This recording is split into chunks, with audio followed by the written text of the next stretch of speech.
दिन में काम करते हैं, रात को काम के बारे में सोचते हैं सोते टाइम और सपने भी काम के आते हैं। तो उसके साथ साथ हम आध्यात्मिक लाइफ को कैसे मैनेज करें? जैसे किसी भी ताले की एक चाबी होती है ना, उसी प्रकार से हमें कीज पता होनी चाहिए। जब तक हमारा गोल स्पिरिचुअलिटी नहीं होगा, तब तक हम कितना भी दौड़ लें, कितना भी भाग लें, किसी भी डायरेक्शन में भाग लें, कभी भी हम सेटिस्फाइड नहीं हो सकते। कई लोग सोचते हैं कि इस्कॉन विदेशी संस्था है, सनातन धर्म से इसका ऐसा कोई ताल्लुक ज्यादा है नहीं। वृंदावन मंदिर में कई सौ ऐसे रशियन डिवोटीज हैं जो साल भर काम करते हैं, 9 महीने दिन रात काम करते हैं, ओवर टाइम करते हैं, इसलिए कि मैं अच्छे से और पैसा कमा सकूं और 3 महीने की छुट्टी लेकर वृंदावन जाकर रह सकूं। मांस नहीं खाना, ड्रिंक नहीं करना, बॉयफ्रेंड गर्लफ्रेंड कल्चर, ये सब अलाउड नहीं है। ये नियम हमसे आनंद छीन लेते हैं। किताबें भी अंग्रेजी हैं, ये तो अंग्रेजों का ही मंदिर है लग रहा है।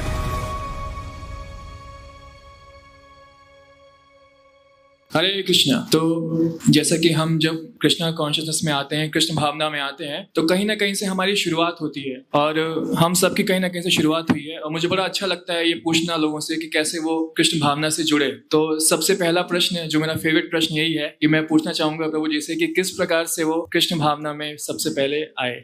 कृष्ण भावनामृत में फॉर्चुनेटली हम आए 2010-11 में, जब मैं पहले गुड़गांव रहता था और गुड़गांव से मैं शिफ्ट हुआ गाजियाबाद। जब गाजियाबाद में शिफ्ट हुए तो हमारे पड़ोस में ही एक माताजी प्रभु जी के यहाँ प्रोग्राम चलता था इस्कॉन का, भक्ति वृक्षा प्रोग्राम, जिसका आप सब भी एक पार्ट हैं। ऐसे एक भक्ति वृक्षा प्रोग्राम हमारे पड़ोस में चलता था, तो हम लोगों को इनविटेशन आया वहां से कि आप आइए भक्ति वृक्षा क्लास में, कभी बहुत अच्छा प्रोग्राम होता है, कीर्तन होता है, प्रसाद होता है। तो 1-2 बार 3-4 बार तो हम नहीं गए क्योंकि कोई इंटरेस्ट नहीं था और पता भी नहीं था कि हमें किसी प्रोग्राम में जाना है। बट जो माताजी प्रभु जी जिनके घर पे प्रोग्राम होता था, they used to be very humble और बहुत अच्छे भक्त थे और हमेशा मुस्कुरा के मिलते थे और हमेशा जब भी मिलते थे तभी इनवाइट करते थे कि आप प्लीज आइए ना हमारे घर, बहुत अच्छा प्रोग्राम होता है, आप उस प्रोग्राम में आइए, आपको अच्छा लगेगा, एक बार आके तो देखिए। जब माताजी ने इतना इंसिस्ट किया तो मैंने एक दिन इनको बोला, मेरी धर्म पत्नी को, कि चलो एक बार चलते हैं, देखते तो हैं क्या होता है वहां पे। और अभी वो पड़ोसी हैं तो बार बार फेस करना भी मुश्किल हो रहा है कि हम जाते नहीं है और वो इनवाइट करते हैं बार बार। तो उन्होंने इनवाइट किया तो फिर हम लोग गए मिलने के लिए।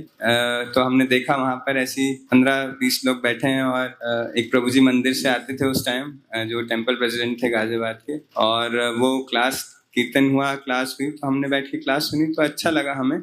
बट उसमें बेस्ट क्या लगा हमें, जो माताजी प्रभु जी जिन्होंने इनवाइट किया था, उनका सर्विंग एटीट्यूड बहुत अच्छा था। तो उनके सर्विंग एटीट्यूड से हम बहुत अट्रैक्ट हो गए और हमें लगा कि हमें रेगुलरली क्लासेस में जाना चाहिए। और जो भी क्लासेस में सुन रहे थे वो तो सब अच्छा लग ही रहा था। स्टार्टिंग में थोड़ा लगा अच्छा ऐसे कैसे, थोड़ा लॉजिकल व्यक्ति था मैं, तो समझने में थोड़ा समय लग रहा था।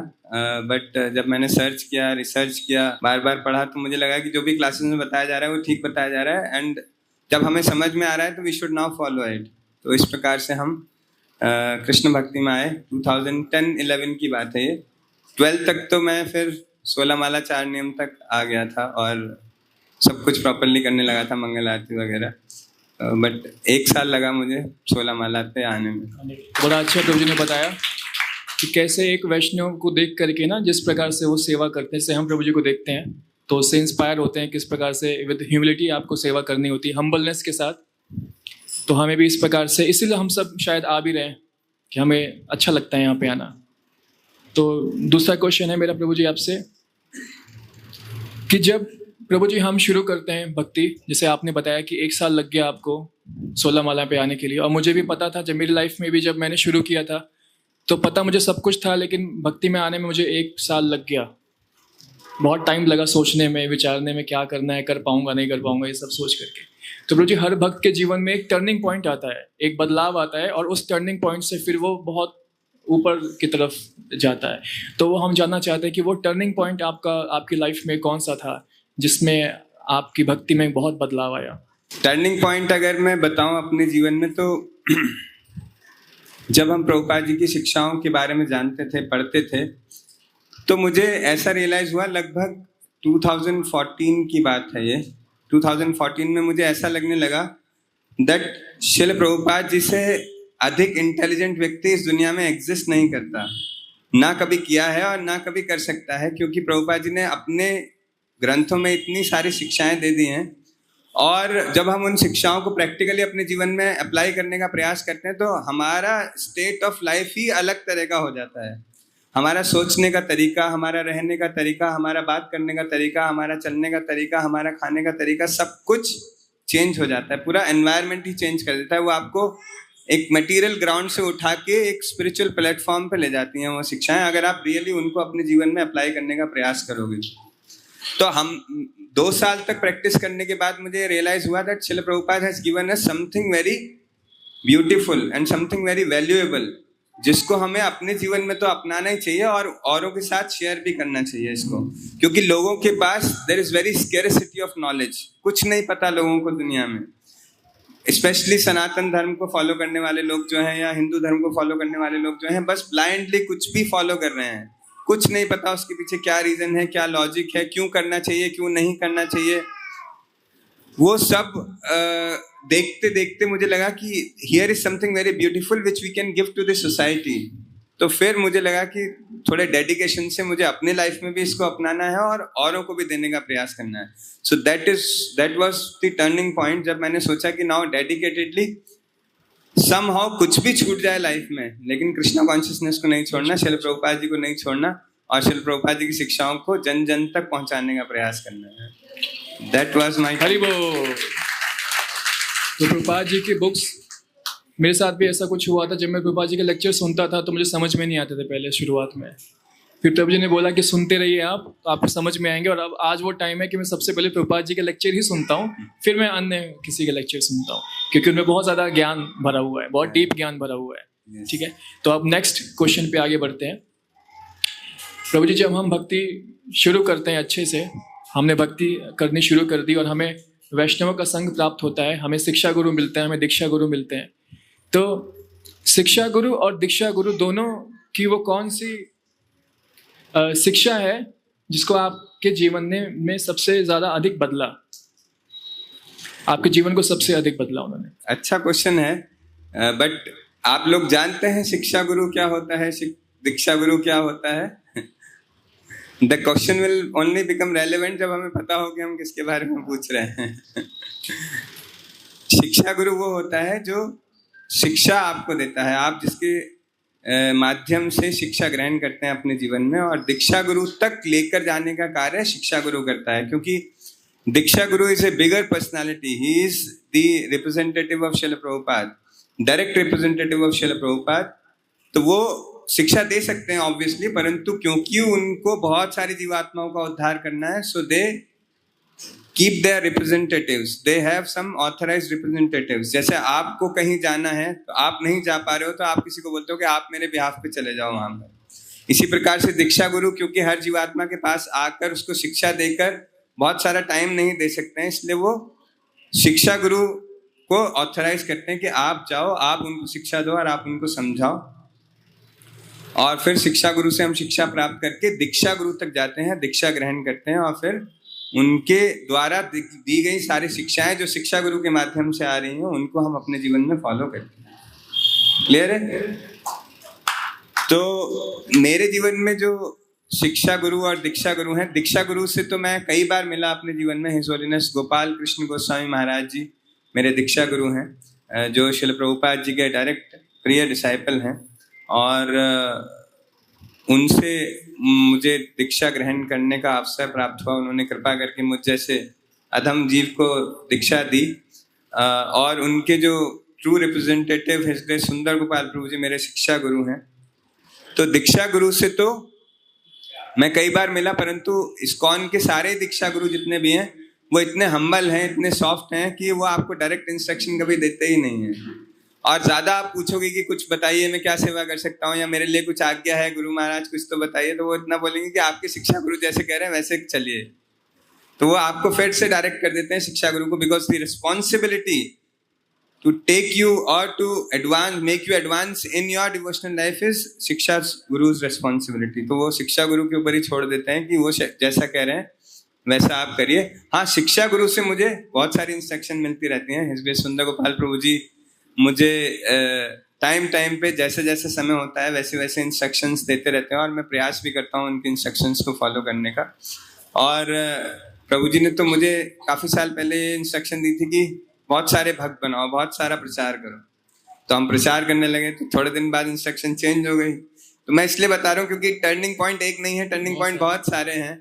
थोड़े दिन बाद जब हम थोड़े मेच्योर हो गए और भक्त भी बन गए तो वो बोलते हैं आप भक्त मत बनाओ, आप लीडर्स बनाओ जो और भक्त बना सके। तो फिर हमने लीडर्स बनाना शुरू कर दिया। तो अभी लीडर्स बनाने लगे, तो अभी रिसेंटली प्रभु जी बोलते हैं कि अभी लीडर्स मत बनाओ, अभी एरिया लीडर्स बनाओ जो एक एक एरिया में प्रचार करें और आप उन एरिया लीडर्स को गाइड करो। So this is how the responsibility is increasing. तो इससे क्या पता चलता है हमें कि शिक्षा गुरु की इंस्ट्रक्शन तो वही है कि श्रील प्रभुपाद की शिक्षाओं को जन जन तक पहुंचाना है, परंतु उनको बहुत अच्छी तरह ये पता है कि मेरी भी कोई लिमिटेशन है। मैं भी 20 लोग, 50 लोग, 100 लोगों को ही प्रचार कर सकता हूँ, लेकिन अगर प्रचार 10,000 लोगों को करना है तो मुझे हायरार्की की आवश्यकता पड़ेगी। मुझे भी अपने साथ ऐसे कोई लोग चाहिए होंगे जो जाकर प्रचार कर सकते हैं। जो शिक्षाएं मुझे उनसे मिली हैं वो मुझसे शिक्षाएं लेकर आगे और लोगों तक पहुंचाएंगे। तो इसीलिए उनकी इंस्ट्रक्शन चेंज हो रही है। पहले बोला भक्त बनाओ, फिर बोला लीडर्स बनाओ, फिर बोला एरिया लीडर्स बनाओ। तो अब उनकी शिक्षाएं चेंज होती जा रही हैं। तो the only instruction we have is that we have to do lot of preaching. हमें बहुत सारा प्रचार करना है, बहुत सारे भक्तों को श्रील प्रभुपाद की शिक्षाओं से जोड़ना है। और दूसरी इंपॉर्टेंट शिक्षा ये है, जो एक और उनकी सीरियस इंस्ट्रक्शन है, वो ये कि अपने आप को भी बचा के रखना है, अपने आप को भी सिंसियरली भक्ति में आगे बढ़ाते रहना है। ऐसा नहीं करना है कि प्रचार करते करते खुद ही खो गए, अपनी 16 माला हो नहीं रही है और बाकी सबको 16 माला करने के लिए इंस्पायर कर रहे हैं। सो साधना फर्स्ट इज द रूल। तो पहले अपनी साधना पक्का रखना है, अपना 16 राउंड्स, अपना हियरिंग, रीडिंग और अपना जो भी भक्ति से रिलेटेड दिनचर्या है उसको कंप्लीट करना है, और फिर साथ साथ जो भी समय मिलता है उसमें प्रचार का कार्य करना है। That is his instruction to us, और वो हम करने का प्रयास कर रहे हैं। अभी बहुत सक्सेसफुली तो नहीं कर पाए, he is not very happy, but हाँ ठीक है, चल रहा है। आप सबके सपोर्ट से, आप सबके साथ से हम थोड़ा थोड़ा कुछ कुछ करने का प्रयास कर रहे हैं। नेक्स्ट क्वेश्चन है मेरा प्रभु जी से। आप सबने फेस किया होगा कि जब हम भक्ति करते हैं तो बहुत सारी कठिनाइयाँ आती हैं सामने हमारे। किस किस ने फेस किया है ऐसा? माला नहीं कर पा रहे, भोग टाइम पे नहीं लगा पा रहे, या फिर सुबह उठ नहीं पा रहे, और क्या क्या समस्या आती हैं, मंदिर नहीं आ पा रहे, है ना, आलस बहुत ज़्यादा आता है ना। तो इतनी सारी प्रभु जी समस्या आता है। कभी तो हम बहुत ज़्यादा मोटिवेटेड रहते हैं कि आज हम भक्ति करेंगे, लेकिन फिर नेक्स्ट डे लगता है कि चलो आज आरती स्किप कर देते हैं, कुछ दिक्कत नहीं होगी, या फिर आज रीडिंग स्किप कर देते हैं, आज चैंटिंग थोड़ी ऐसे ही कर लेते हैं, आज 25 माला करनी है तो चलो ऐसे ही माला कर लेते हैं। तो ये सब चीज़ें जो प्रॉब्लम्स आती हैं प्रभु जी, तो आई होप शायद आपने जब शुरुआत करी होगी आपके लाइफ में भी ऐसी प्रॉब्लम्स आई होंगी, तो उसको कैसे आप टैकल करते हैं? उसके लिए आप कैसे उत्साहित रहते हैं भक्ति में, सेवा करने के लिए, साधना करने के लिए और सारी चीज़ें करने के लिए? ये तो बात सबके साथ ऐसा होता है, जो भी भक्ति में आने का प्रयास करता है उसके जीवन में कठिनाइयाँ तो आती ही आती हैं। कठिनाइयाँ आती हैं मतलब ऐसा है कि हमें दिखने लगती हैं। कठिनाइयाँ तो पहले भी होती हैं, परंतु पहले हमारी प्रायोरिटी भक्ति करना नहीं होता, हम तो नॉर्मल मटेरियल लाइफ में ही होते हैं। तो हमें लगता है कि ठीक है, ये भी प्रॉब्लम आ गई तो कोई बात नहीं, अब ये भी चलेगी, ये भी प्रॉब्लम आ गई तो चलेगी। लेकिन जब हमें डिवोशनल लाइफ में आते हैं तो प्रॉब्लम आते हैं, हमें लगता है हाय हाय मेरी माला कैसे होगी, अब तो ये प्रॉब्लम आ गई, मैं मंदिर कैसे जाऊँ, ये प्रॉब्लम आ गई, मैं क्लास में कैसे जाऊँ, मैं सेवा करने कैसे जाऊँ। तो हमें लगता है कि जब जैसी भक्ति करना स्टार्ट किया प्रॉब्लम आनी शुरू हो गई, बट ऐसा नहीं है। प्रॉब्लम तो पहले भी आ ही रही थी। ये संसार ही ऐसा है कि ये प्रॉब्लम के बिना यहाँ पे कोई नहीं रह सकता है। सबको किसी ना किसी प्रकार की प्रॉब्लम अवश्य आएगी, चाहे छोटी आए चाहे बड़ी आए। तो ऐसा नहीं है कि भक्ति स्टार्ट की तो प्रॉब्लम आने लग गई, प्रॉब्लम तो थी। भक्ति स्टार्ट की तो हमें लगने लगा कि अरे भक्ति कैसे करें क्योंकि प्रॉब्लम आ गई। मेरे साथ भी हुआ, जब मैं भक्ति में जुड़ा तो मुझे भी कई तरह की प्रॉब्लम्स आते थे, क्योंकि 16 राउंड चैंट करने का टाइम नहीं मिलता था। 4 नियम पालन करने के लिए भी थोड़ा समय लगा हमें, सारी चीज़ों को छोड़ने के लिए, क्योंकि प्रोफेशन में था, और प्रोफेशन के साथ साथ 4 नियम पालन करना, क्योंकि मेरा जॉब ऐसा था कि मुझे कई लोगों से मिलने जाना पड़ता था। अब मेरा रिलेशनशिप मैनेजमेंट का काम होता था वहाँ पर, और किसी के घर जाते थे तो वो बिना पूछे ही कुछ भी लेके आ जाते थे, ऑफर करते थे कि आप ये ले लीजिए, ये ले लीजिए।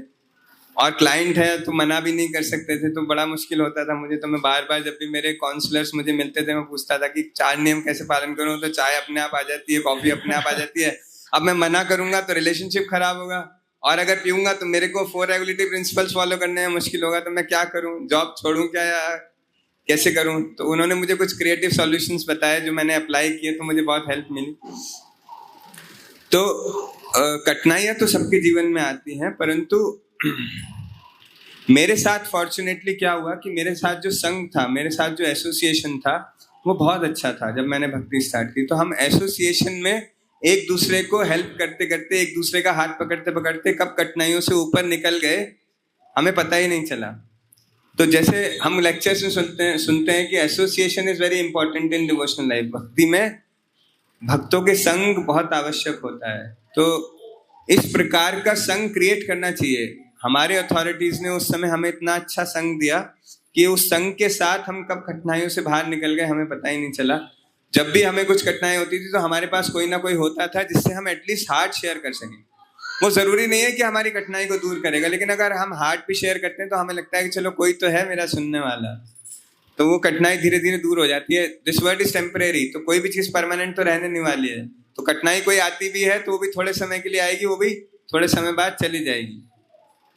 परंतु वो संघ का जो सपोर्ट होता है वो बहुत अच्छा और बहुत फुलफिलिंग होता है। तो इसलिए किसी भी भक्त को भक्ति जीवन में आने के साथ साथ अपना संघ बहुत स्ट्रांग बनाकर रखना चाहिए। तो जैसे आप लोगों की क्लास में भी बहुत सारे भक्त आते हैं, तो आप सबका एसोसिएशन बहुत स्ट्रांग होना चाहिए, एक दूसरे के साथ कनेक्ट बहुत अच्छा होना चाहिए। ऐसे फॉर्मेलिटी नहीं है, अरे मैं माता जी को फोन करूंगी तो क्या सोचेंगी वो, प्रभु जी को बताऊंगी तो क्या सोचेंगे वो, नहीं। It should be a friendship relationship between amongst all the भक्ति वृक्ष मेंबर्स। एक दूसरे के साथ अच्छा रिलेशनशिप होगा तो आप अपने कोई भी कठिनाई है, कोई भी खुशी है, कोई भी गम है, सब शेयर कर पाओगे तो उसका इफेक्ट बहुत मिनिमाइज हो जाता है, वो फिर बहुत ज्यादा असर नहीं डालता। प्लस जब आप डिमोटिवेट होते हो किसी कठिनाई की वजह से, तो वो आके व्यक्ति आपको मोटिवेट करता है और आपको उस सिचुएशन से बाहर निकाल लेता है। तो जैसे मुझे कभी कुछ होता था और मैं बोलता था नहीं आज तो मेरे घर पे गेस्ट आ रहे हैं या कोई आ रहा है, मैं संडे लफीस नहीं जाऊंगा, तो मेरे साथ के डिवोटीज आके बोलते थे नहीं अरे चलते हैं ना, 1 घंटे बाद आ जाना, वहां पे चलते हैं। अरे जबरदस्ती मुझे गाड़ियां बैठा के ले जाते थे कि चलो चल रहे हैं संडे लफीस में, थोड़ा सेवा वेवा करेंगे। तो वहां जाके 4 घंटे कब निकल के पता ही नहीं चलता था। गेस्ट फोन कर रहे हैं, अरे मैं आ गया घर पे, कब आओगे वापस? अच्छा आ रहा हूँ, अभी आ रहा हूँ। तो वहां जाके हम अपनी सेवा वेवा करके और वापस आ जाते थे। फिर इतना फुलफिलिंग लगता था, रिफ्रेशिंग लगता था कि अरे मैं बेकार ही सोच रहा था कि संडे लफीस में नहीं जाऊंगा या क्लास में नहीं जाऊंगा या कोई भी प्रॉब्लम ऐसी होती थी। तो क्या होता है, मेंटल ब्लॉकेज हो जाते हैं हमारे। थोड़ी सी भी कोई प्रॉब्लम होगी ना तो मेंटल ब्लॉकेज हो जाएगा, अरे अब कैसे जाऊं। घर से निकले तैयार होके क्लास में जाने के लिए, कुर्ता कहीं अटक के फट गया तो लगे अरे अब तो कुर्ता फट गया, अब क्लास में कैसे जाऊंगा, छोड़ो। जबकि इतनी छोटी सी चीज है, कुर्ता चेंज करके शर्ट पहन के चले जाओ, प्रभु जी डांटेंगे थोड़ी ना, आज शर्ट पहन के क्यों आ गए। लेकिन हमारा मन हमें ऑपोजिट सलाह ही देता है कि अरे ये हो गया, अब मैं क्लास में नहीं जा सकता। नहीं, हमें क्या करना है, अपने मन को ट्रेन करना है कि अब ये हो गया या वो हो गया या कुछ भी हो गया, मुझे क्लास में तो जाना ही है। क्योंकि मेरे जख्मों पे मरहम लगाने का काम से केवल क्लास में ही होगा और कहीं नहीं होगा। क्योंकि अगर मैं अकेला घर पे बैठा रहा तो उसी प्रॉब्लम के बारे में सोचते मैं और उस प्रॉब्लम में डूब जाऊंगा। तो अगर उस प्रॉब्लम से बाहर निकलना है तो मुझे यहाँ से, इस एनवायरमेंट से बाहर निकलना पड़ेगा। So I should go to the devotees, I should go to the temple. And इतना तो करना ही है, इसके साथ साथ एक और चीज जो मैंने प्रैक्टिकली अपने जीवन में की, इसलिए आपको भी टिप दे रहा हूं, अगर आप लोग वो करोगे तो हमेशा प्रॉब्लम से बचे रहोगे। वो है कॉन्टिन्यूअस सर्विस। मंदिर में जाओ और कुछ ना कुछ सर्विस पकड़ो। अगर आपको ये पता है कि मेरी सेवा नहीं है तो माया देवी कुछ ना कुछ करके आपको मंदिर नहीं जाने देंगी। और अगर आपकी कुछ सेवा है और आपको ये डर है कि मैं नहीं गया तो ये सेवा कैसे होगी, तो फिर आपके साथ कुछ भी हो जाए, पैर में चोट भी लग जाएगी ना, तो भी लगेगा कि नहीं मेरी सेवा कौन करेगा, मुझे मंदिर तो जाना ही है। पट्टी वट्टी बांध के जैसे भी डॉक्टर को दिखा के आप मंदिर पहुंचोगे, अरे मेरी सेवा करनी है। उस दिन एक माता जी आए थे, उनके पैर में चोट लग गई थी। मैंने कहा आप पैर की चोट में भी आ गए? बोले हाँ प्रभु जी सेवा है, सेवा तो करनी है। तो अपने आप को एक सेवा से बांधना जरूरी है। तो मुझे फॉर्चुनेटली मेरे नेचर को जानते हुए मेरे काउंसलर ने मुझे सेवा से बांध दिया था। तो मैं स्टार्टिंग में संडे लफीस जब होता था, गाजियाबाद टेम्पल से हम लोग जुड़े थे, तो गाजियाबाद टेम्पल के काउंटर पे खड़ा होता था, आगे मंदिर के दरवाजे पे, और जितने भी लोग मंदिर में आते थे सबका नाम और नंबर नोट करने की मेरी सेवा थी। 2 साल मैंने कॉन्टिन्यूसली ये सेवा की है और सब लोगों से मैं नाम नंबर पूछता था, उनको हरे कृष्णा बोलता था, उनको बोलता था प्लीज आइए, अपना नाम और नंबर बता दीजिए, सो दैट नेक्स्ट टाइम उनको कॉल कर सकें हम और उनको इनवाइट कर सकें संडे ऑफिस में आने के लिए। तो उन्होंने तो सेवा दी, तो मुझे लगता था कि अगर मैं मंदिर नहीं जाऊंगा तो कौन ये सेवा करेगा, फिर मैं क्या रिप्लाई करूंगा अपनी अथॉरिटीज को कि मैं क्यों नहीं आया था। और जाते जाते मैंने एक सिस्टम क्रिएट कर लिया, अगर मैं किसी सब्स्टिट्यूट को भेजूंगा भी तो वो उतने अच्छे से कर नहीं पाएगा, तो रिजल्ट मिलेगा नहीं प्रभु जी को जो रिजल्ट चाहिए। तो मैं एनी हाउ जाता ही था अपनी सेवा करने के लिए, और सेवा का इतना एडवांटेज मिला कि पूरे गाजियाबाद में कोई ऐसा व्यक्ति नहीं था जो मुझे नहीं जानता, क्योंकि मंदिर में घुसते ही तो मेरा ही चेहरा देखता था।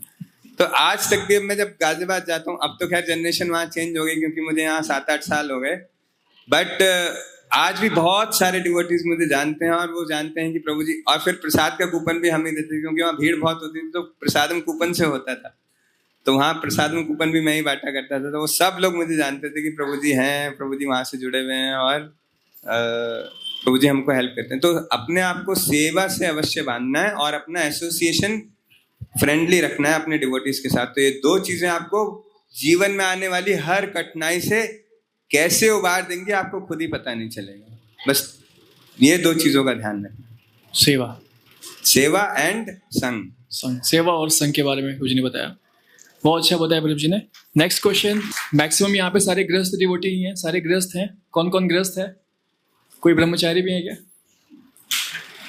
तो प्रभु जी जब हम गृहस्थ में होते हैं और भक्ति करना चाहते हैं तो बहुत सारी परेशानियां होती हैं, हम कई बार टेंशन लेते हैं फ्यूचर की, और जो प्रभु जी हैं वो काम कर रहे होते हैं तो दिन में काम करते हैं, रात को काम के बारे में सोचते हैं सोते टाइम, और सपने भी काम के आते हैं कि टारगेट पूरा करना है, ये करना है, वो करना है, सारी चीज़ें। सुबह उठते हैं तो ये मंगल आरती के बारे में नहीं सोचते, ये सोचते हैं कि मुझे ऑफिस जाना है और ये काम करना है, बच्चों के बारे में भी सोचते हैं। तो प्रभु जी इतनी एंगेजमेंट होती है मटेरियल लाइफ में, संडे को तो इतने भक्त आ रहे हैं, वरना भगवान की कृपा है, वरना बहुत इम्पॉसिबल है। संडे भी आजकल लोगों का इतना बिजी होता है कि क्योंकि जो सारा काम हम हफ्ते भर में नहीं कर पाते वो सारा का सारा काम हम संडे को करते हैं, सारे कपड़े संडे को धोते हैं।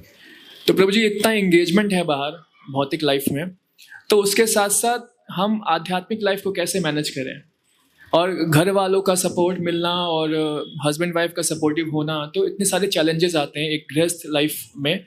तो उसको कैसे आप कैसे टैकल करते हैं और हमें कैसे टैकल करना चाहिए उसको? बहुत अच्छा प्रश्न पूछा अमित कुमार प्रभु ने। ये प्रॉब्लम सभी के साथ होती है। गृहस्थ जीवन में इतनी सारी रिस्पॉन्सिबिलिटीज हैं, उनके साथ साथ भक्ति को चलाना, और भक्ति की रिस्पॉन्सिबिलिटीज भी दिन प्रतिदिन बढ़ती ही जाती हैं। कोई नया नया डिवोटी आता है तो उससे कोई एक्सपेक्टेशन नहीं होती, थोड़े दिन बाद हम उसको बोलते हैं प्रभु जी पुजारी सेवा कर लो, प्रभु जी क्लीनिंग की सेवा कर लो, प्रभु जी प्रचार की सेवा कर लो, प्रभु जी कॉलिंग की सेवा कर लो। तो उनकी रिस्पॉन्सिबिलिटीज बढ़ती जाती है, तो उसको थोड़ा टसल हो जाता है थोड़े दिन बाद जाके कि मैं अपने घर की सेवाएं देखूं, अपने मार्केट की सेवाएं देखूं, अपने ऑफिस की सेवाएं देखूं, कि अब मंदिर की भी सेवाएं देखूं। तो ये टसल रहता है, बट इसको मैनेज करना बहुत आसान है अगर हम की जानते हैं। तो जैसे किसी भी ताले की एक चाबी होती है ना, उसी प्रकार से हमें कीज पता होने चाहिए। अगर आपको जीवन में प्रायोरिटाइज करना आता है चीजों को, तो आप सब चीजें बहुत अच्छे से मैनेज कर सकते हो। लेकिन अगर आपने प्रायोरिटाइज करना नहीं सीखा है अभी तक, तो फिर आपको प्रॉब्लम आएगी, क्योंकि आपका माइंड इधर से उधर जंप करता रहेगा। अभी लगेगा कि ये करना जरूरी है, पहले ये कर लेता हूँ, फिर भी चीज लगेगी पहले इसको कर लेता हूँ, ये अभी ज्यादा जरूरी है, फिर कोई और चीज खड़ी हो जाएगी, वो बोलेगी कि मेरे ऊपर ध्यान देना ज्यादा जरूरी है, और आप फिक्स ही नहीं कर पाओगे अपने माइंड को कि मुझे ये करना है, ये करना है, ये करना है। और उस चक्कर में आपका जो स्पिरिचुअल प्रायोरिटी है वो तो खो ही जाएगी कहीं, क्योंकि वो अभी प्रायोरिटी हमारी है नहीं। हमें लगता है बाकी सारी दुनिया की चीजें सब प्रायोरिटी हैं, लेकिन स्पिरिचुअल प्रायोरिटी तो कोई बात नहीं, थोड़ा बाद में भी कर लेंगे, माला ही तो है, अरे सुबह सुबह बोला है प्रभु जी ने, शाम को हो जाएगी, कोई बात नहीं, शाम को कर लेंगे, 24 घंटे में ही तो करनी है। तो क्या कर रहे हैं हम, प्रायोरिटाइज नहीं कर रहे, प्रायोरिटी किसी और चीज को दे देते हैं अपनी स्पिरिचुअल लाइफ को देने की बजाय। तो हमें प्रायोरिटाइज करना सीखना पड़ेगा। उसके लिए पर्सनल ट्रेनिंग दे सकते हैं हम लोग। अमित गौर प्रभु हैं, बाबू अर्जुन प्रभु हैं, मेरे पास आ सकते हैं आप लोग। हम लोग इसके ऊपर सेमिनार भी करते हैं कि हमें कैसे टाइम मैनेजमेंट करना है अपनी लाइफ में, और कैसे प्रायोरिटाइज करना है अपने घर की चीज़ों को, क्योंकि इग्नोर तो कुछ भी नहीं कर सकते। गृहस्थ लाइफ में ना आप अपना ऑफिस इग्नोर कर सकते हो, ना अपने बच्चे इग्नोर कर सकते हो, ना अपने वाइफ इग्नोर कर सकते हैं या हस्बैंड को इग्नोर कर सकते हैं। करना तो सब कुछ है, लेकिन सिर्फ प्रायोरिटाइज करना सीखना है कि कब किस काम को हमें प्रायोरिटी देनी है। और उस सब के बीच में हमें ये पता होना चाहिए दैट इस सब का सेंटर जो है वो मेरी स्पिरिचुअल लाइफ है। हमें क्या लगता है, हम किस भ्रम में रहते हैं कि सब कुछ कर लेता हूँ, फिर जो समय मिलेगा उसमें स्पिरिचुअलिटी भी फॉलो कर लूंगा या माला भी कर लूंगा या जो भी प्रभु जी ने बोला हियरिंग रीडिंग करने के लिए, वो पहले सब काम खत्म कर लेता हूँ, फिर आराम से बैठ के माला करूंगी या करूंगा, है ना। सोचते हैं ना हम कई बार ऐसा, बट ऐसा वक्त कभी नहीं आएगा। तो हमें माला को या अपनी स्पिरिचुअलिटी को सेंटर में रखना पड़ेगा। That For all my activities, my spirituality is the focus. वो सेंटर पॉइंट है। सारी एक्टिविटीज मुझे इसलिए करनी है कि मेरी स्पिरिचुअल जो लाइफ है, जो स्पिरिचुअल जो जर्नी है, या स्पिरिचुअल प्रायोरिटी जो है वो फुलफिल हो सके। इसी के लिए मुझे सारा काम करना है। तो अगर बच्चों पे भी ध्यान देना है तो इसीलिए कि बच्चे ठीक ठाक से बड़े होंगे, अच्छे से रहेंगे, तो मुझे मेरी स्पिरिचुअलिटी के लिए टाइम देंगे। ऑफिस का काम भी एफिशिएंटली इसलिए करना है कि जल्दी से फ्री हो जाऊं और जल्दी से जाके मैं अपना स्पिरिचुअलिटी का काम कर सकूं। वाइफ से भी अच्छा रिलेशन रखना है, उसकी बात माननी है, उसको प्रेम से रखना है क्योंकि वो मुझे परेशान ना करे। वाइस वर्सा हस्बैंड के साथ भी, हस्बैंड को भी अच्छे से सेवा करना है कि वो मुझे माला करने दे, मुझे डिस्टर्ब ना करे बाद में, उसकी सारी एक्सपेक्टेशंस को पूरा कर ले। तो सब काम करने का ऑब्जेक्टिव होना चाहिए भगवान को सेटिस्फाई करना या अपनी स्पिरिचुअल प्रायोरिटीज को पूरा करना। जब तक हमारा गोल स्पिरिचुअलिटी नहीं होगा तब तक हम कितना भी दौड़ लें, कितना भी भाग लें, किसी भी डायरेक्शन में भाग लें, कभी भी हम सेटिस्फाइड नहीं हो सकते। और वो हमें स्पिरिचुअलिटी से दूर ही लेता जाएगा क्योंकि हम भौतिक अचीवमेंट्स के लिए दौड़ रहे हैं ना, तो वो हमें हमारी स्पिरिचुअलिटी से दूर करता जाएगा। अगर हमने हर भौतिक चीज का एंड रिजल्ट बना लिया स्पिरिचुअलिटी को, ये मैं इनकम भी कर रहा हूँ, ऑफिस भी जाके इनकम कर रहा हूँ, तो इनकम इसलिए कर रहा हूँ कि मैं भगवान की अच्छे से सेवा कर पाऊँ, मंदिर में अच्छे से डोनेशन दे पाऊँ। हर चीज का ऑब्जेक्टिव लास्ट में कृष्णा कॉन्शियसनेस को बनाना पड़ेगा। उससे क्या होगा, हमारे जीवन का फोकस कृष्णा कॉन्शियसनेस रहेगा। तो कुछ भी कार्य कर रहे हैं तो हमें पता है हम भगवान की प्रसन्नता के लिए कर रहे हैं, भगवान को अल्टीमेटली हमें प्लीज करना है। वो काम फटाफट से खत्म करेंगे उसको प्रायोरिटी देके, और फिर वापस से कृष्णा कॉन्शियसनेस पे लौट के आ जाएंगे। ये प्रॉब्लम किस लिए है, क्योंकि हम ना शुरू तो कर भी ले सोच के, लेकिन खो जाते हैं उसमें जाके। ऑफिस गए तो ऑफिस के काम में इतना खो गए कि याद ही नहीं रहा कि कुछ और करना था, या कोई रिश्तेदार आ गया तो उसके साथ बातों में इतना खो गए कि आज की हियरिंग रीडिंग तो रह गई, अरे अब क्या, अब तो 12 बज गए, अब क्या हियरिंग रीडिंग करो, कल सुबह मंगल आरती पे जाना है। तो हम ना उस चीज में खो जाते हैं। तो अगर उसका एंड हमने कृष्णा कॉन्शियसनेस को बना रखा है कि ये एक्टिविटी करनी है जिसकी वजह से इसको करके मैं कृष्णा कॉन्शियसनेस को ठीक प्रकार से फॉलो कर पाऊं, तो फिर वो एक्टिविटी हमें दूर नहीं ले जाएगी स्पिरिचुअलिटी से, और वो एज ए प्रॉब्लम हमारे जीवन में खड़ी नहीं होगी आकर। तो जो भी कार्य आता है आपको सोचना है। फर्स्ट स्टेप है प्रायोरिटाइज करना जो मैंने बताया, और सेकंड स्टेप है उसको कृष्ण भावनामृत से जोड़ना। ये कार्य करना है, क्यों करना है, रिश्तेदार आया उसके साथ टाइम स्पेंड करना है, कितनी देर स्पेंड करनी है, और जितनी देर स्पेंड करनी है क्या मेरे कृष्णा कॉन्शियसनेस में कुछ कंट्रीब्यूट करने वाला है। ये नहीं करने वाला है तो मुझे मिनिमाइज करना है अपने टाइम को, और अगर करने वाला है तो हो सकता है मैं उसी के साथ डिस्कशन करूं, उसी के साथ कुछ जो क्लास में सुन के आए थे वो डिस्कशन करने लगे, उनके भी कुछ व्यू पॉइंट्स आए, आपके भी कुछ व्यू पॉइंट्स आए, और कृष्णा कॉन्शियस डिस्कशन होता रहा।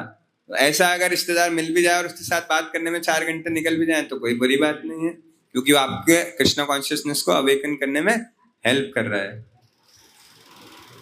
तो सारी एक्टिविटीज को कृष्ण भावनामृत से जोड़कर उनको प्रायोरिटाइज करना है। जब हम ये करना सीख जाएंगे तो हमारे जीवन में ये कठिनाई आना कम हो जाएंगी। और last but not the least is Krishna manages everything. तो we should try and pray to Krishna. भगवान से प्रार्थना करना चाहिए कि भगवान मेरी ऐसी परिस्थिति है, मैं ये करना चाहती हूँ लेकिन मेरे साथ ये हो रहा है, प्लीज हेल्प मी, जिससे मैं ये करने में सक्षम हो पाऊं। भगवान चाहे तो सब कुछ कर सकते हैं। हमने सुना है ना, भगवान की मर्जी के बिना तो पत्ता भी नहीं हिलता है। तो भगवान चाहेंगे तो सब कुछ हो सकता है, बस हमें सिंसियरली भगवान से प्रार्थना करना है। अगर कभी विपरीत परिस्थिति है जीवन में और हमें लग रहा है कि जो हम चाहते थे वो नहीं कर पा रहे हैं, तो बस आके उनको बोल देना है, वो हमारा सब कुछ मैनेज कर सकते हैं। बस उनको प्रेम से हमें बोलना है कि भगवान ये प्रॉब्लम है, प्लीज इसको टेक केयर कर लो, मैं तो आपके पास आना चाहती हूँ परंतु अभी ये प्रॉब्लम है। तो भगवान उस प्रॉब्लम को बहुत अच्छे से मैनेज कर लेंगे, हम चाहे कर पाए या ना कर पाए। तो उतना फेथ हमें रखना पड़ेगा भगवान पे और उनसे बात करनी पड़ेगी।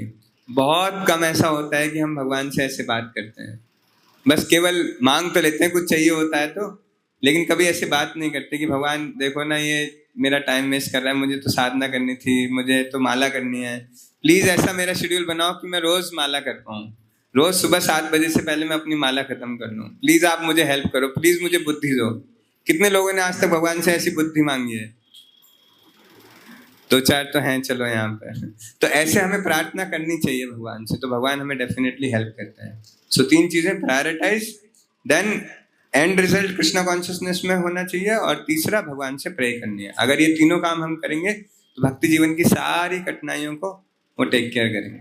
कि भगवान के लिए कुछ छोड़ना नहीं है, भगवान से हर चीज जोड़नी है, कुछ भी हमें छोड़ना नहीं है, और गृहस्थ लाइफ में आप छोड़ भी नहीं सकते। नेक्स्ट क्वेश्चन है प्रभु जी हमारा कि कई लोग सोचते हैं कि इस्कॉन विदेशी संस्था है, और जब वृंदावन जाते हैं तो वहाँ पे इस्कॉन का नाम है अंग्रेजों का मंदिर। हाँ, और ऐसा सोचते हैं कि खाली उनकी भक्ति के लिए है और सनातन धर्म से इसका ऐसा कोई ताल्लुक ज्यादा है नहीं। तो उसके लिए आप क्या कहना चाहेंगे, कैसे उनको हम इस भ्रम को कैसे दूर कर? किस किस को ऐसा लगता है कि इस्कॉन अंग्रेजों की संस्था है? यहाँ कोई है ऐसा? नहीं है? तो फिर तो इस क्वेश्चन का आंसर इररिलेवेंट हो जाएगा। नहीं प्रभु जी, माइंड में सोचते होंगे। देखो ये दुनिया ऐसी है ना, उनको जो दिखता है बस उसी को सच मान लेते हैं। तो जब आप इस्कॉन मंदिर में जाएंगे तो हाँ बहुत सारे अंग्रेज दिखाई देंगे, तो इसलिए लोग उसको अंग्रेजों का मंदिर कहते हैं। अदरवाइज अंग्रेजों के मंदिर का कोई लॉजिक नहीं है। आप अंदर जाओगे तो आप भगवान कृष्ण की पूजा कर रहे हो, आप संस्कृत के श्लोकों का पाठ कर रहे हो, आप बंगाली भाषा में आरतियां कर रहे हो, कुछ भी ऐसा नहीं है जो फॉरेन कल्चर का हो। ना हम सूट बूट पहन के पूजा करें, धोती कुर्ता पहन रहे हैं, दिस इज इंडियन ड्रेस, तिलक लगा रहे हैं, फॉरेन में कौन तिलक लगाता है, तो इंडियन कल्चर है। तो हम कल्चर भी इंडियन फॉलो करते हैं, पूजा आरती भी सारा इंडियन कल्चर फॉलो करते हैं, भगवान भी इंडियन ही है, कोई फॉरेन भगवान नहीं बैठा रखे हैं हमने। तो फिर अंग्रेजों का मंदिर कैसे हुआ? हाँ, क्योंकि श्रील प्रभुपाद ने करुणावश बाहर के कंट्रीज में जाके बहुत सारे लोगों को प्रचार किया, और वो लोगों के लिए कृष्ण कॉन्शियसनेस बहुत प्रायोरिटी है।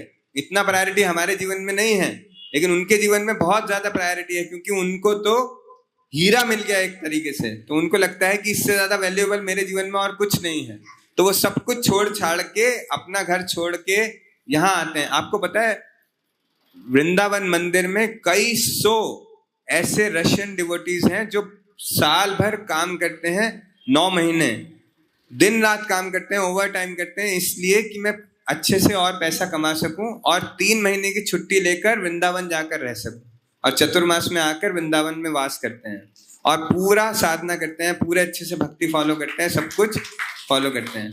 तो वो इतनी तपस्या करके, इतनी कमाई करके यहाँ आके रह रहे हैं, जिससे वो अपनी साधना को अच्छा कर सकें, अपनी कृष्णा कॉन्शियसनेस को और ज्यादा अवेकन कर सकें। और उनको देख के यहाँ वाले लोग क्या कहते हैं, ये तो अंग्रेजों का मंदिर है, यहाँ तो अंग्रेज भरे हुए हैं। अंग्रेज कर क्या रहे हैं? They are more sincerely following Krishna conscious principles what you are doing in your life, what we are doing in our life. हम जितना कृष्णा कॉन्शियसनेस को फॉलो नहीं कर रहे, उससे ज्यादा वो फॉलो कर रहे हैं। तो केवल देखने के लिए अंग्रेजों का मंदिर लगता है, क्योंकि वहां अंग्रेज दिख जाते हैं।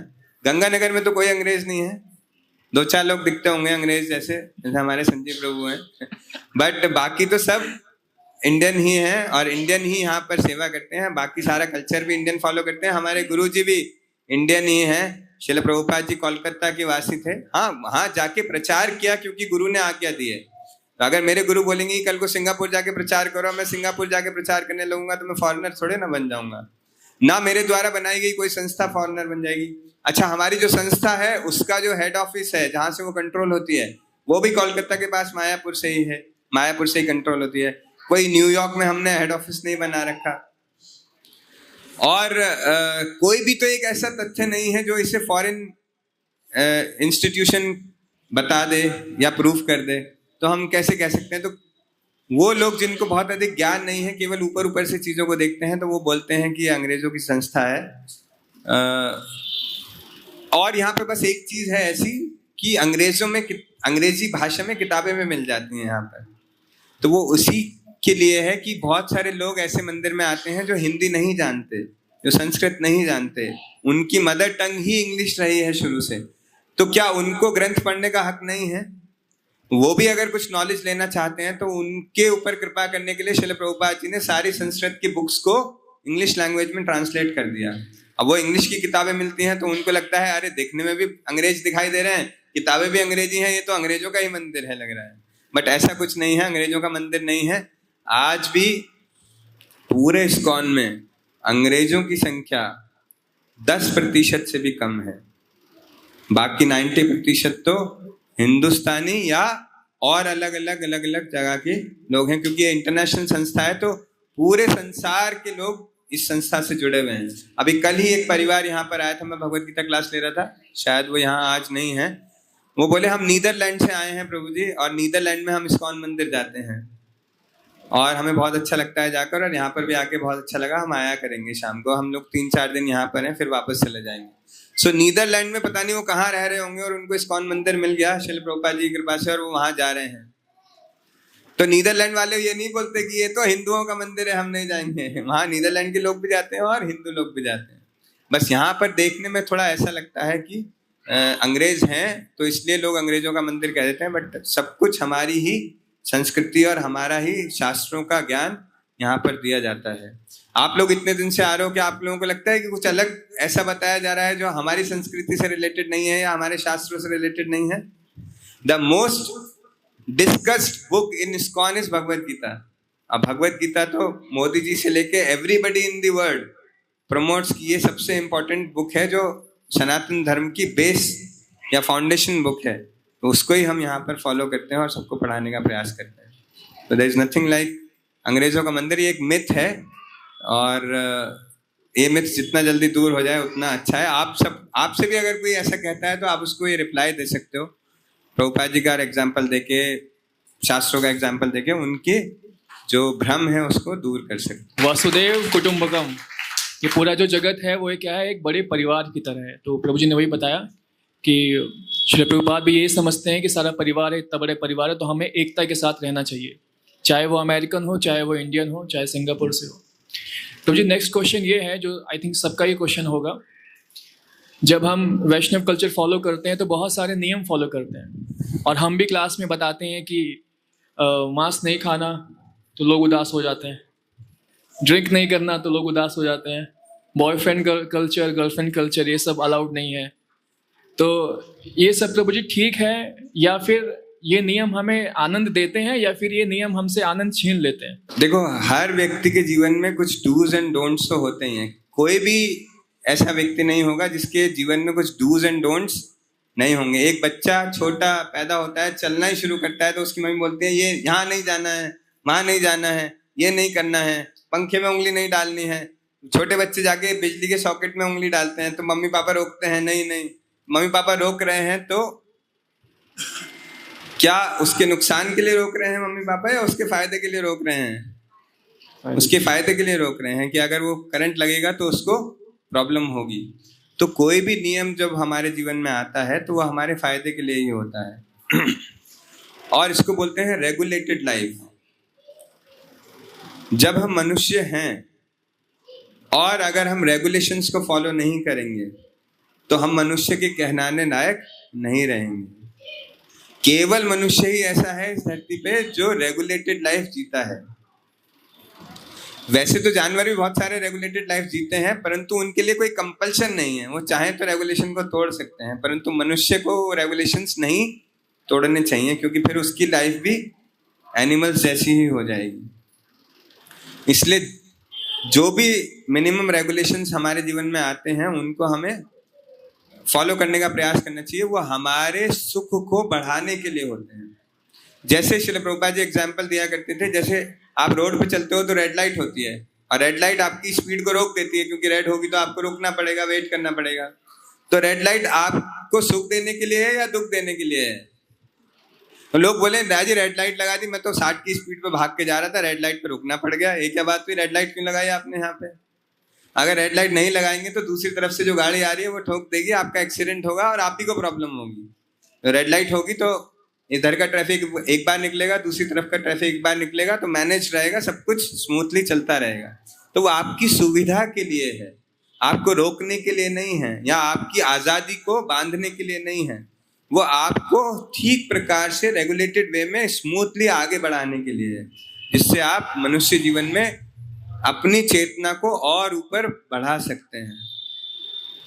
और अगर रेगुलेशंस नहीं होंगे तो फिर तो हम जो मन में आएगा वो करेंगे, है ना। अगर रेगुलेशन नहीं है इसका मतलब तो यही है जो मन में आया वो किया, और जो मन में आया वो किया। तो हम तो भक्ति की शुरुआत ही करते हैं मन को नियंत्रित करने से।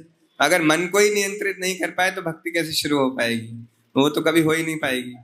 तो इसलिए थोड़े थोड़े रेगुलेशंस इसलिए लगाए जाते हैं जिससे कि हम अपने मन को नियंत्रित कर सकें, अपने को रेगुलेटेड लाइफ, अपनी लाइफ को रेगुलेटेड बना सकें और उसको आगे बढ़ा सकें। दूसरा ये कि क्योंकि ये कलयुग है और कली का बहुत प्रभाव रहता है, तो अगर हम ये 4 रेगुलेटरी प्रिंसिपल्स जो हम बताते हैं कि मांस नहीं खाना है और कोई किसी प्रकार का नशा नहीं करना है, अवैध स्त्री या पुरुष संग नहीं करना है, या झूठ नहीं बोलना है, ये सब कार्य जब हम करते हैं तो काफी हद तक हम कली के प्रभाव से बच जाते हैं। ये जो कलयुग का प्रभाव है इस प्रभाव से बच जाते हैं, पाप के कार्यों से बच जाते हैं। क्योंकि अगर आप मांस खाएंगे तो किसी ना किसी को मार कर खाना पड़ेगा। आप मारे, आपके बिहाफ पे कोई और मारे, पाप तो सभी को लगेगा। कोई भी आप अनाचार कार्य कर रहे हैं तो उसका रिएक्शन भोगना पड़ेगा। तो हम चाहते हैं कि जो भी इस्कॉन मंदिर में आ रहा है, यहाँ हमसे जुड़ने का प्रयास कर रहा है, तो वो अपने जीवन में अपने भौतिक लाइफ हो या आध्यात्मिक लाइफ हो उसमें आगे बढ़े। परंतु अगर वो पाप का कार्य करता ही रहेगा तो वो आगे नहीं बढ़ पाएगा। जैसे मैं अपने कमर में एक रस्सी बांधकर इस रेलिंग से बांध लूं और फिर भागने का प्रयास करूं, तो क्या मैं भाग पाऊंगा?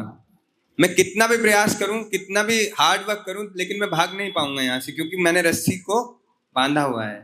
इसी प्रकार से मैं कितना भी मंदिर आऊं, कितना भी माला जप करूं, कितना भी डिवोटीज का एसोसिएशन करूं, कितने भी लेक्चर सुन लूं, लेकिन अगर मैं पाप कार्य कर रहा हूं तो वो पाप का जो रिएक्शन है वो मुझे मेरी लाइफ में, मेरे आध्यात्मिक लाइफ में मुझे आगे बढ़ने नहीं देगा।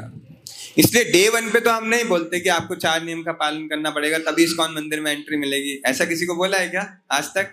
नहीं। हम लोग बोलते हैं कि आप आते रहो, और ऐसा नहीं है कि आपको एक दिन में फॉलो करना है या 1 महीने में फॉलो करना है या 1 साल में फॉलो करना है। जब आप सेल्फ इंस्पायर्ड फील करो कि हाँ नाउ आई एम डेडिकेटेड, अब मुझे इससे आगे बढ़ना है, तो फिर आप अपने जीवन में उन नियमों को अपनाओ। कोई भी आपको नियम इम्पोज नहीं करेगा इस्कॉन में आके। कोई आपको ये नहीं बोलेगा कि कल से चाय मत पीना, कल से ये मत करना, कल से प्याज मत खाना। आज तक कभी किसी ने बोला है आपको ऐसा? और जबकि आपको पता है ये नियम है। हम अभी चाय नहीं छोड़ पा रहे तो कोई बात नहीं, लेकिन प्रयास करेंगे। हाँ, हमें ये पता होना चाहिए कि चाय मेरी कॉन्शियसनेस पे नेगेटिव इम्पैक्ट डालती है। तो मैं 8 कप पीती हूँ या पीता हूँ एक दिन में, तो 8 से 4 पे आने का प्रयास करूंगा, 4 से 2 पे आने का प्रयास करूंगा। फिर साल भर बाद, 2 साल बाद, 4 साल बाद, जब मेरी इच्छा होगी, जब मैं सेल्फ इंस्पायर्ड फील करूंगा या करूंगी, तब मैं उन नियमों को अपने जीवन में लेकर आऊंगी जो कि मेरी रस्सी को तोड़ेंगे, और जब मैं भागूंगा तो फिर मुझे अपनी डेस्टिनेशन तक जाने देंगे। तो केवल नियम इसलिए है कि हम ठीक प्रकार से अपनी चेतना को मेंटेन करते हुए, पाप से बचते हुए अपने आध्यात्मिक जीवन में आगे बढ़ने का प्रयास कर सके। लेकिन मैं अगर नहीं बढ़ना चाहता हूँ, रस्सी बांध के रखना चाहता हूँ, तो उसकी भी छूट है, लेकिन आपको आना पड़ेगा।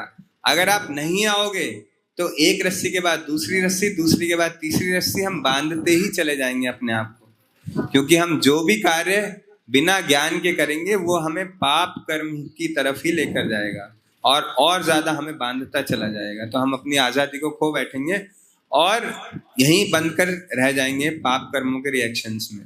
तो धीरे धीरे हमें नियमों का पालन करने का प्रयास करना चाहिए। जो लोग कर रहे हैं उनके लिए तो बहुत अच्छा है, वो अपने जीवन में रैपिड ग्रोथ फील भी कर रहे होंगे। लेकिन कुछ भक्त अगर नहीं भी फॉलो कर पा रहे हैं तो चिंता करने की आवश्यकता नहीं है। जब आप अंदर से फील करें कि हाँ मुझे फॉलो करना है और मेरे सर्कमस्टांसेस ऐसे हैं, बिल्कुल भी धरना प्रोटेस्ट नहीं करना चाहिए। आजकल धरना प्रोटेस्ट थोड़ा मशहूर हो रहा है इसलिए मैं वो यूज कर रहा हूँ।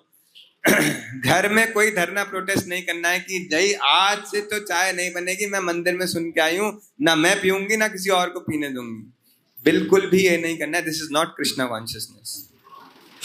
सबका हृदय प्रेम से बदलना है।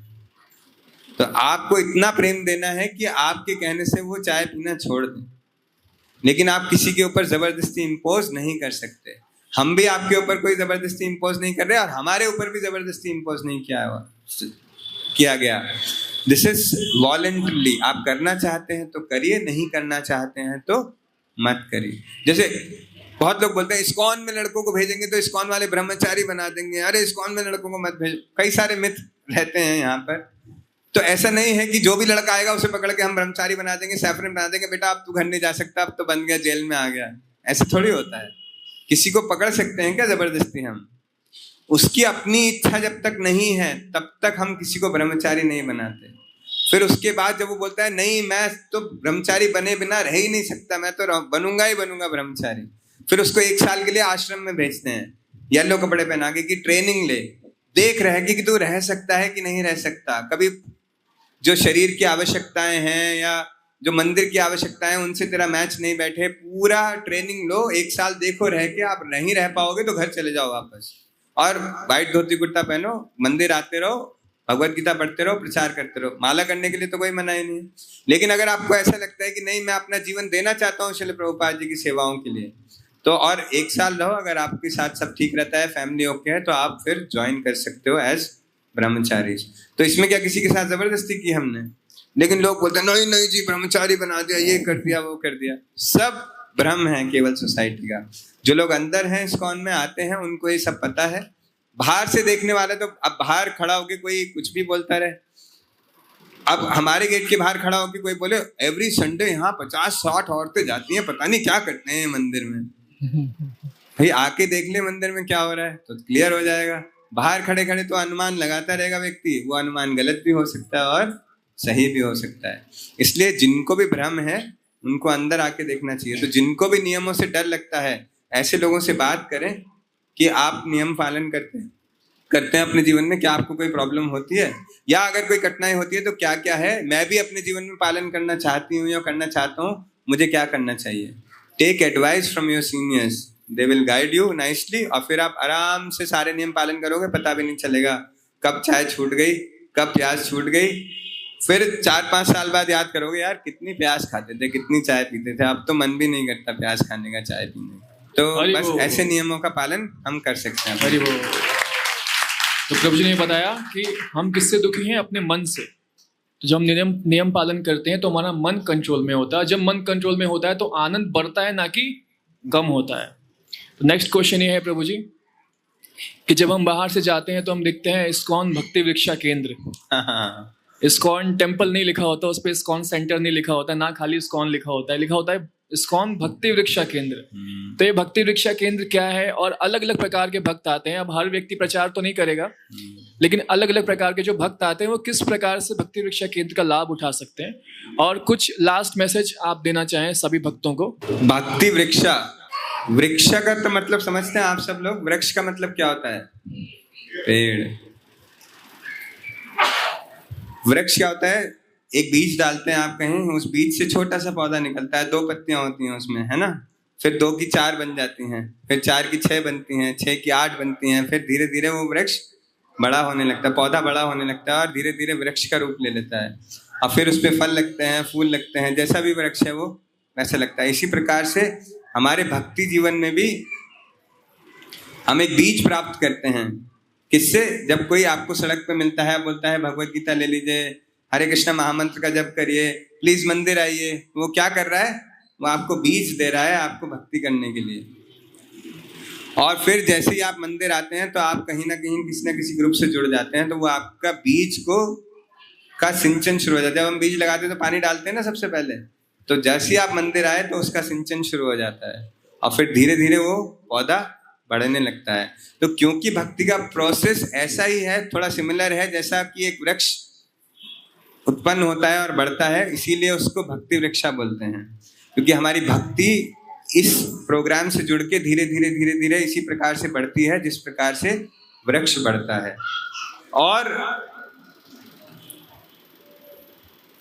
मैंने अपने शिक्षा गुरु या काउंसलर्स जो थे उनसे सीखा और अपने जीवन में अप्लाई किया। फिर मेरे से महाबाबा अर्जुन प्रभु, अमित गौर प्रभु और बाकी सब जो सीनियर डिवोटीज हैं उन्होंने सीखा और उन्होंने अपने जीवन में अप्लाई किया। फिर उन्होंने उसको आगे सिखाना शुरू किया और आप जैसे बहुत सारे भक्तों को सिखा रहे हैं। फिर कल को आप सीख जाओगे, फिर आप और लोगों को सिखाओगे। तो क्या हो रहा है, ज्ञान एक पीढ़ी से दूसरी पीढ़ी पर ट्रांसफर होता जा रहा है।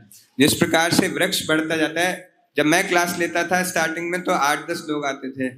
अभी जब महाबाबा अर्जुन प्रभु या अमित गौर प्रभु क्लास ले रहे हैं तो 25-30 लोग आ रहे हैं। फिर जब 25-30 लोग क्लास लेंगे तो 100 लोगों को क्लास ले पाएंगे। तो इस प्रकार से वृक्ष बढ़ता जाएगा। तो शुरू हुआ एक व्यक्ति से, फिर 2 हुए, फिर 8 हुए, फिर 10 हुए, फिर 50 हुए। इस प्रकार से लोग बढ़ते जा रहे हैं। तो जिस प्रकार से वृक्ष बढ़ता जा रहा है उसी प्रकार से लोग भी बढ़ते जा रहे हैं और उसी प्रकार से उनकी भक्ति भी बढ़ती जा रही है। तो दोनों ही तरीके से जो भी ये ग्रोथ है ये वृक्ष की तरह होती है, इसलिए इसको भक्ति वृक्षा बोलते हैं। तो वैसे तो इस्कॉन के बहुत सारे केंद्र होते हैं, उनको प्रीचिंग सेंटर्स बोलते हैं या मंदिर बोलते हैं या खाली सेंटर बोलते हैं या एक्सटेंशन सेंटर बोलते हैं। लेकिन ये पर्टिकुलर जो आपका गंगानगर का सेंटर है इसको हम भक्ति वृक्षा केंद्र बोलते हैं, क्योंकि हम यहाँ चाहते हैं कि जितने भी डिवोटीज आए उनकी भक्ति भी बढ़े और डिवोटीज का नंबर भी बढ़े, ऐसे ही जैसे वृक्ष बढ़ता है। तो चाहते तो और भी सेंटर ऐसे ही हैं, परंतु हमारा पर्टिकुलर ऑब्जेक्टिव है कि हम इसको वृक्ष की तरह ग्रो कर सकें। तो उसके लिए हम तो जो प्रयास कर रहे हैं, लेकिन आप लोगों को ज्यादा प्रयास करना पड़ेगा, क्योंकि हम लोग तो शुरू की पत्तियां हैं 5, 6, 8, उसके बाद तो वृक्ष आप ही लोगों ने बनाया है, सारी पत्तियां आप ही। अब उसके आगे कितनी पत्तियां ग्रो करेंगी वो आप ही के एफर्ट पे, आपकी सिंसियरिटी पे और आप कृष्णा कॉन्शियसनेस को कैसे अपने जीवन में एक्सेप्ट करते हैं और प्रमोट करते हैं उस पर डिपेंड करेगा। तो ये भक्ति वृक्षा केंद्र को और सुंदर, फलदायक, फूलदायक बनाना आप लोगों की रिस्पॉन्सिबिलिटी है। तो भक्ति वृक्षा केंद्र जो है वो इसलिए नाम रखा जिससे कि हम हेल्प कर सके भक्तों को उनके अपनी डिवोशनल लाइफ में ग्रो करने के लिए और नंबर ऑफ डिवोटीज को ग्रो करने में। तो वृक्ष की तरह हम सब ग्रो करेंगे, इसलिए भक्ति वृक्षा केंद्र। तो हमें क्या कैसे करना है, जैसे भक्ति के वृक्ष ग्रो होते हैं वैसे हमें और मल्टीप्लाई करना है। तो अभी जितने भक्त हैं अगर वो 1-1 या 2-2 भक्त अपने साथ लाएंगे तो ये क्या होगा, वृक्ष की तरह और ग्रोथ करेगी। और एक और बहुत अच्छी चीज होती है, वृक्ष की क्वालिटी होती है। आप एक बीज डालो किसी वृक्ष का, सपोज आपने आम का बीज लगाया तो आम का पेड़ बड़ा हो गया, उस पर कितने आम लगेंगे, कितने आम लगेंगे, हजारों आम लगते हैं। अगर हर हजारों आमों को बो दिया जाए तो कितने हजार पेड़ उगेंगे और फिर उन पे कितने हजार पेड़ आम लगेंगे। इस प्रकार से अगर ग्रोथ होगी तो कितनी जल्दी ग्रोथ होगी। तो ऐसे ही हम यहाँ पर भक्ति वृक्षा केंद्र खोलकर आप सब वो 1-1 आम हो जो इस वृक्ष पे लगे हुए हो। अब जब आप लोग वृक्ष बड़े बन जाओगे और आपके ऊपर जब आम लगेंगे, मतलब कि आपकी क्लास में जब 20-20, 40-40 भक्त आएंगे तो सोचो गंगानगर के सारे हजारों लोगों को हम कृष्णा भावनामृत दे पाएंगे, श्रील प्रभुपाद जी की शिक्षाओं को दे पाएंगे। देखो इस्कॉन के मंदिरों में हम कृष्ण भक्ति फॉलो करते हैं, इसलिए नहीं कि हमें कृष्ण पसंद है या इसलिए नहीं कि कृष्ण काले हैं और हम भी काले हैं, इसलिए कि सारे शास्त्र बताते हैं कि एकला ईश्वर कृष्ण और सब भृत्य।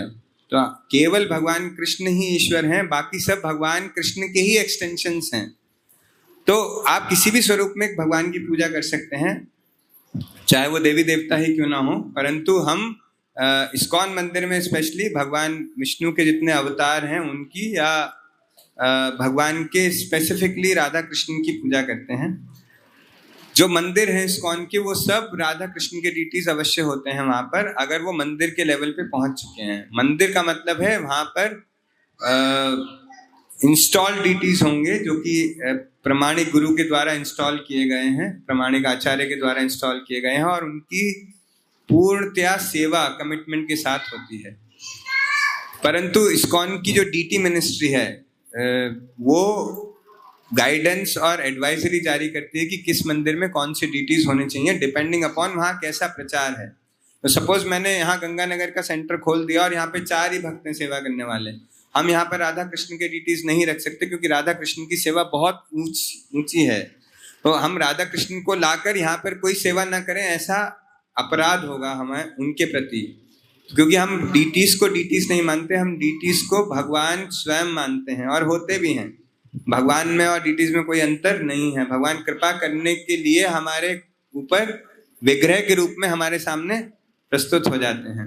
तो उनको अगर हम कैजुअली डील करेंगे या ठीक प्रकार से सेवा नहीं करेंगे तो ठीक नहीं होगा, हमारी भक्ति बढ़ने की बजाय और अपराध युक्त हो जाएगी। तो इसलिए जहाँ जिस प्रकार का प्रचार होता है, जिस प्रकार के सेवाकर्ता अवेलेबल होते हैं, वैसे डीटीज रखे जाते हैं। तो जो निम्नतर स्तर है सेवाकर्ताओं का, हाँ एक बात और है, उन डीटीज में कोई अंतर नहीं है। आप गौर निताय की सेवा कर रहे हैं या जगन्नाथ जी की सेवा कर रहे हैं या राधा कृष्ण की सेवा कर रहे हैं या सीताराम लक्ष्मण की सेवा कर रहे हैं या किसी भी भगवान के नरसिंह देव की सेवा कर रहे हैं, वो सब एक ही लेवल की सेवाएं हैं। ऐसा नहीं है कि आपको गौर निताय की सेवा करने से थोड़ा कम पुण्य मिलेगा और राधा कृष्ण की सेवा करने से ज्यादा पुण्य मिलेगा, ऐसा बिल्कुल भी नहीं है, क्योंकि भगवान तो भगवान है चाहे किसी भी रूप में हो। लेकिन शास्त्र ऐसा बताते हैं और हमारे आचार्य भी ऐसा बताते हैं कि गौर निताय क्योंकि पतित पावन अवतार हैं, भगवान श्री श्री राधा कृष्ण का युगल अवतार है गौरांग महाप्रभु, और नित्यानंद प्रभु जो है वो बलराम जी का अवतार है। तो क्योंकि ये भक्त रूप में आए और इन्होंने भक्ति का प्रचार करने का प्रयास किया, तो गौर निताय का आशीर्वाद पाकर जो प्रयास करता है प्रचार करने का, उसको प्रचार में बहुत हेल्प मिलती है, क्योंकि वो खुद भी प्रचार करने के लिए ही इस धराधाम पर अवतरित हुए थे। दूसरा, अगर आपके पास लोग कम हैं और डीटी वर्शिप के स्टैंडर्ड्स को आप ठीक प्रकार से फॉलो नहीं भी कर पाते हो, तो गौर निताय कोई अपराध नहीं लेते हैं अपने ऊपर, क्योंकि वो तो खुद प्रचार के मूड में है। उनको यहाँ बैठ के 56 भोग खाना अच्छा नहीं लगता, उनको संकीर्तन में जाना अच्छा लगता है। तो उनके जो स्टैंडर्ड्स हैं वो थोड़े आप लो करके भी काम चला सकते हो। बट अगर मैं राधा कृष्ण यहाँ पर लाके इंस्टॉल करेंगे तो राधा कृष्ण की सेवा करने के लिए, आपको पता है जो वृंदावन का मंदिर है वहां पर श्री श्री राधा श्याम सुंदर की सेवा होती है, वहां का केवल पुजारी डिपार्टमेंट में 108 ब्रह्मचारी इस काम करते हैं। वो 108 लोग केवल राधा कृष्ण की सेवा करने के लिए चाहिए। तो यहाँ तो 108 सारे नहीं बैठे और एक ही नहीं, एक भी नहीं, एक ही है बस। हाँ, तो एक ही ब्रह्मचारी अभी तो हमारे पास। तो उनका लेवल के स्टैंडर्ड तक आने के लिए हम अभी गौर निताय की कृपा प्राप्त करके प्रचार करने का प्रयास कर रहे हैं। जैसे जैसे हमारा भक्ति का स्टैंडर्ड बढ़ता जाएगा, हमारे पास लोग बढ़ते जाएंगे, वैसे वैसे हम यहाँ पर डीटीज एक दिन राधा कृष्ण की भी सेवा कर पाएंगे, बड़ा मंदिर बना के, आप सब लोगों का संग रहेगा। तो हम प्रभु जी का धन्यवाद देंगे, उन्होंने इतने सरल शब्दों में हमें बताया कि हमें कैसे अपने जीवन में भक्ति में आगे बढ़ना है। तो प्रभु जी के लिए एक बार हरे कृष्ण महामंत्र करेंगे। हरे कृष्णा कृष्णा कृष्णा हरे हरे, हरे राम राम राम हरे।